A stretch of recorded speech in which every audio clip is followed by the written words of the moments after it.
And Flatland's actually not a great place to live. Apesar dos fortes argumentos de McKay e de outros contra a existência do fenômeno, defensores do Código Bíblico citam um exemplo mais atual das previsões da Bíblia, tirado de manchetes do dia. O que o Código Bíblico previu sobre eventos recentes e o que ele descreve para o nosso futuro.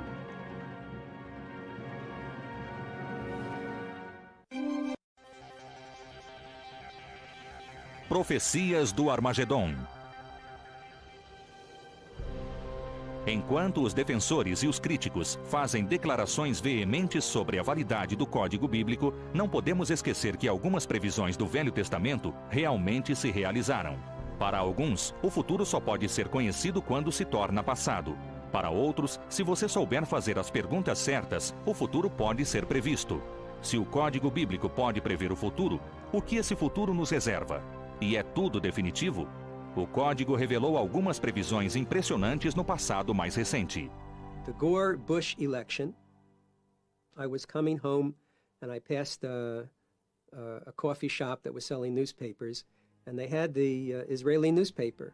And there in the headlines, I saw how the Hebrew is spelled for Gore and for Bush. And there was the date of the election in the Hebrew month system.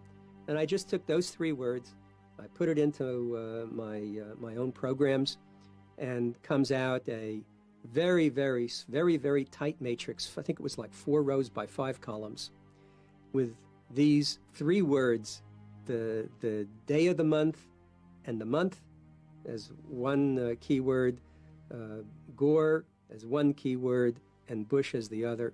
And it was so compact that the probability of finding that in a monkey text population, monkey text means a population in which you have text of no codes at all, was something like 1 out of a few 100,000.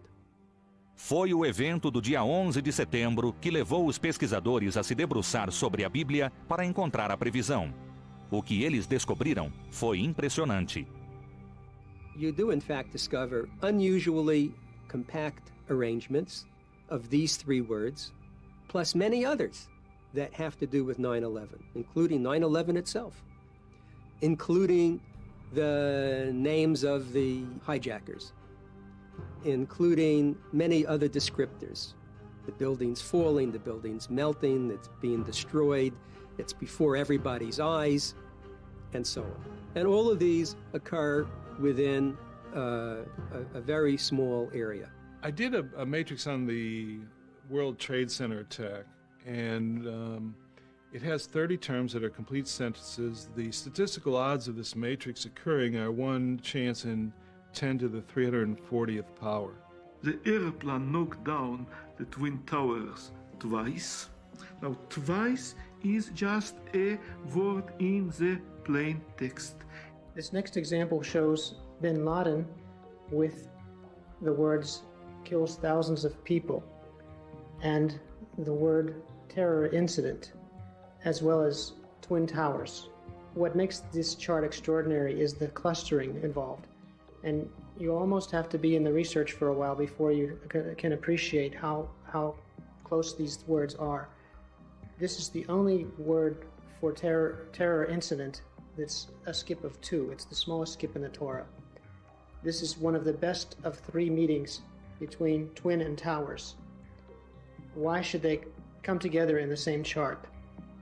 And the answer we see over and over again is because there's an intention here. Uma das mais recentes revelações do Código Bíblico diz respeito ao evento ocorrido no dia 1º de fevereiro de 2003, o desastre do ônibus espacial Columbia. I'll start with a find from Professor Rips about Space Shuttle Columbia. Columbia, they will mourn, a devouring fire. Professor Rips did not see this red ELS. He showed it to a friend who immediately said, "This looks like a space shuttle. What if there was something interesting on this other wing?" And it's facing down, so this must be the left wing. And sure enough, it says, consumed by fire. A mais recente guerra dos Estados Unidos também foi prevista pelo código.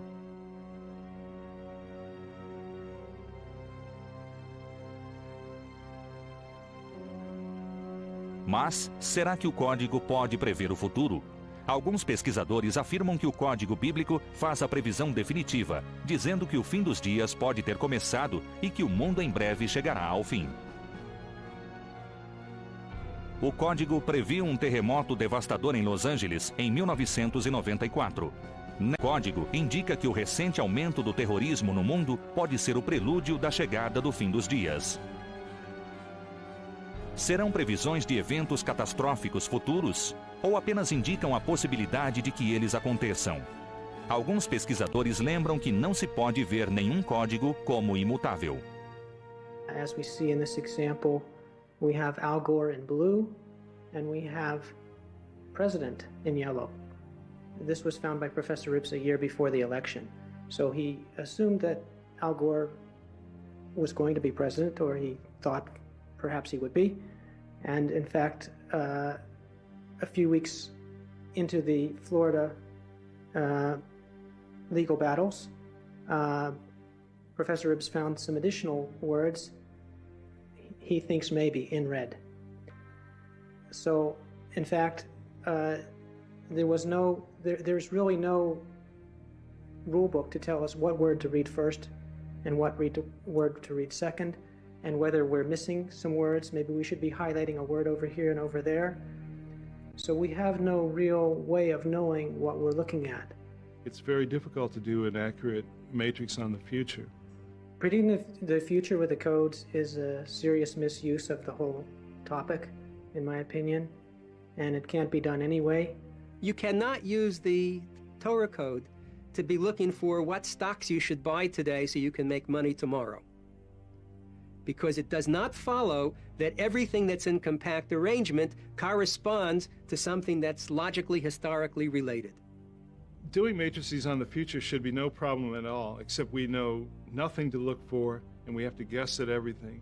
And when you do that, that opens the door to making mistakes.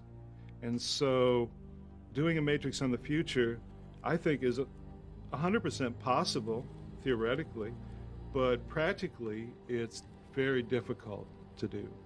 So logically, if you can develop a matrix on a past event, then a future event is just a past event that hasn't occurred yet, because we don't know what to look for in the future matrix. So that's the limitation.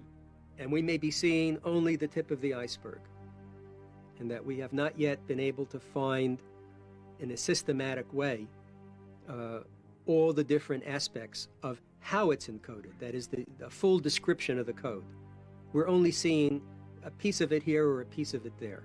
If you believe the Bible and the Bible prophecies, it talks about a period of time called the end times, the latter days, the last days, where it's an ever-increasing battle between good and evil in the world. Terrorism, the SARS virus and other viruses and epidemics, those are all indicative of bad things happening. And the Bible predicts that these bad or evil things are going to happen. And the Bible code corroborates that message. There's an entire tradition of specific predictions of the end of days. Now, the end of days is, of course, good news and bad news. It's bad news if it goes wrong. It's good news if it happens right. That is to say, what the end of days means is, it's just that the world as it is won't go on as it is forever. That's the whole thing. That's actually a pretty important idea. Because if you think that it's just going to be like that forever, you'll actually never try and change it. You'll never try and transform it. Right? So codes and predictive codes are an invitation to participate in shaping the future. São muitas as opiniões, mas só existe uma certeza. Não saberemos se as previsões das mensagens ocultas são verdadeiras enquanto os eventos não se tornarem história. Portanto, se o mundo vai mesmo acabar, provavelmente não saberemos.